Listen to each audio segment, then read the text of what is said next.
Good morning, everybody. My name is Grant Rivers, and welcome to another episode of The River's Edge. Today, we are here at Spanish Point here in Bermuda, and we're going to be doing a little bit of drone flying.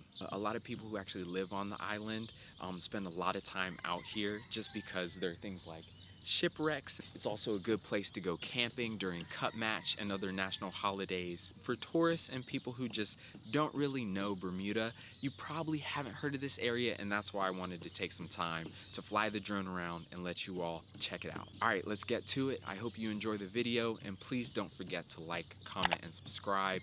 Remember, that's not necessarily for me, but it helps to push the algorithm and push this video out further so other people can know about Bermuda, experience it, and hopefully come and visit someday. All right, you all, take care, have a great day.